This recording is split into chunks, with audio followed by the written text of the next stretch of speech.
কিছুদিন আগে চট্টগ্রামের চন্দনার সাতকানিয়া সীমান্তবর্তী এলাকাত অবৈধ গ্যাস সিলিন্ডারের গুদামত ভয়াবহ বিস্ফোরণত এখন পর্যন্ত নিহত হয়ে 7 জন। এরকম দেশের বিভিন্ন স্থানত একের পর এক গ্যাস সিলিন্ডার বিস্ফোরণের ঘটনা ঘটিলেও চট্টগ্রামের বোধ গ্রামের মধ্যে এখনো রগিয়ে এসব অবৈধ গ্যাস সিলিন্ডারের গোডাউন।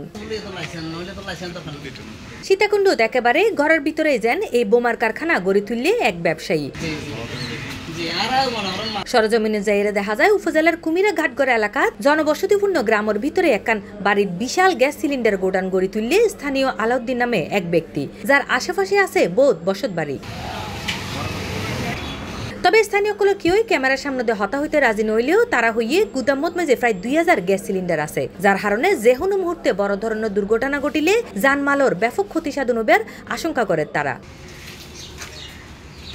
এই বিষয়ে জানতে চাইলে মালিক আলাউদ্দিন জানায়, কুমিরা বাজারত তার গ্যাস সিলিন্ডার বেশিবার দোয়ান আছে, তার লাইসেন্স আছে দাবি করিয়ে তিনি হয় বাজারত খালি বোতল রাখি যে মানে এক্সেস করে আর খালি বোতল আর যে কোম্পানির বোতল এই কোম্পানি ছাড়া অন্য কোম্পানি দিয়ে বোতল দিয়ে মাল নদেয়, তারা তো বোতল ফলটাইতে হয় না, বোতল এক্সেস করি।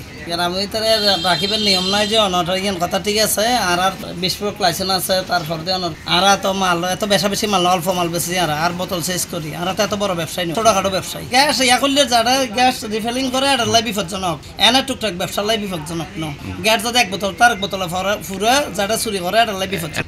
ইয়ান তো খালি বোতল এক্সেস করে যায় দেখা তো আজার আনি কি বুঝারি খালি বোতল যে খালি বোতল নতালে তো এক্সেস করে না যা। এই বিষয়ে জানতে চাইলে উপজেলা নির্বাহী কর্মকর্তা জানায়, গ্যাস সিলিন্ডারের সরকার কিছু নিয়ম নীতি রয়েছে, যে কেউ যদি নিয়ম নীতি ভঙ্গ করে যদি এরকম গ্যাসের সিলিন্ডার মজুদ রাখে আমরা অবশ্যই এটা যদি সত্যতা পেয়ে থাকি আমরা এই বিষয়ে আইনগত ব্যবস্থা গ্রহণ করব।